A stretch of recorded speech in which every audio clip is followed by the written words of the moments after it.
36 years, that's how long it took for Top Gun to get a sequel. And somehow, Top Gun.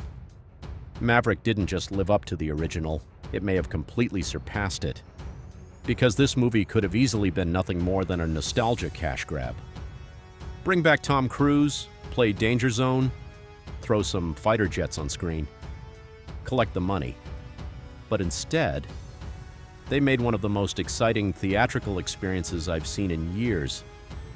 And the crazy part is, the fighter jets aren't even the best thing about this movie.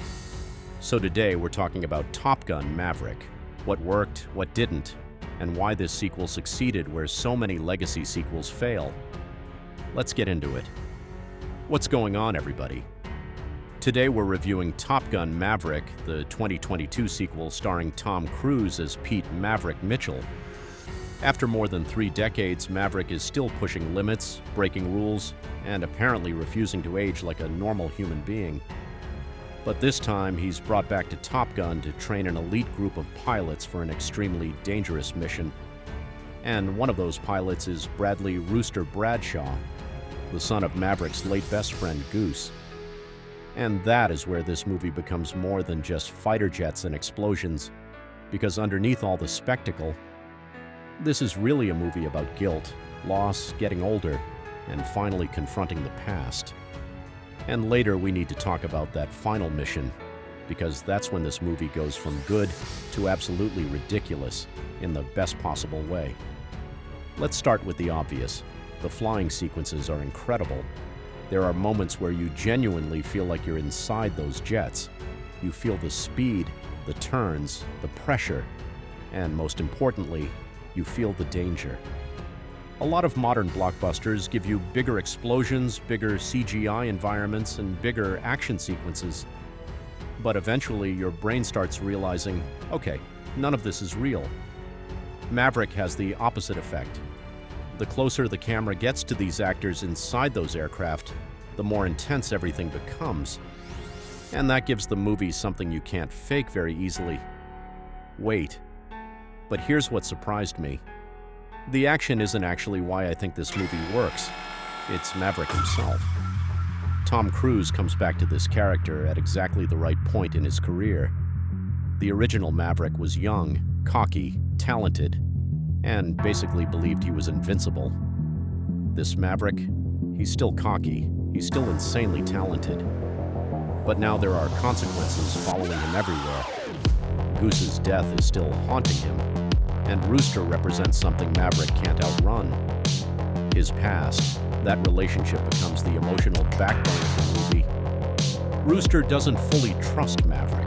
Maverick desperately wants to protect Rooster, but protecting him might actually be preventing him from becoming the pilot he needs to be.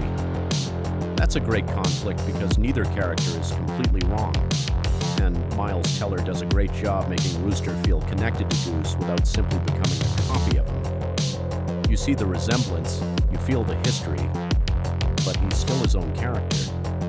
And then there's Maverick's career. Early in the movie, it almost feels like he's finally reached the end of the road. The Navy is changing, technology is changing, drones are coming, pilots like Maverick are becoming outdated. Rear Admiral Kane basically tells him, "Your kind is headed for extinction." For a second, you can almost believe him. Maybe this is going to be the story where Maverick finally accepts that his time is over. Maybe he becomes the mentor, passes the torch, and watches the younger generation take over. But, come on. This is Maverick. And this is Tom Cruise. This man was never sitting on the sidelines for the entire third act. The movie slowly builds toward the realization that experience still matters. Instinct still matters. And Maverick still has something these younger pilots don't. What I liked. Another thing I loved is that the movie respects the original Top Gun without becoming trapped by it. Yes, there's nostalgia. Yes, there are callbacks. Yes, you're going to hear familiar music. But most of it actually serves the story. The return of Val Kilmer as Iceman is probably the best example. That scene could have been pure fan service. Instead, it becomes one of the most emotional moments in the entire movie. Iceman understands Maverick in a way almost nobody else does. And when he tells Maverick that it's time to let go, you realize Maverick isn't just holding on to Goose, he's holding on to an entire version of himself. That hit harder than I expected.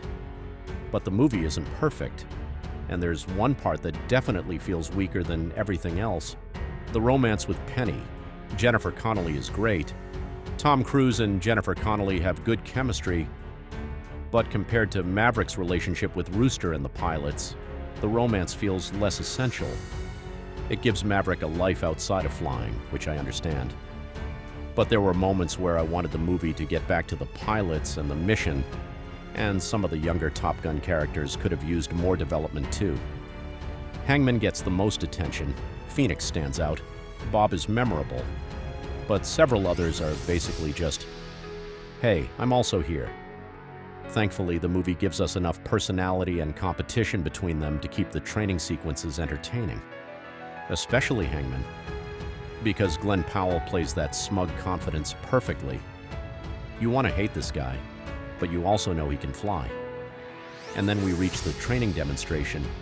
Maverick has been telling everyone this mission is possible. Nobody believes him.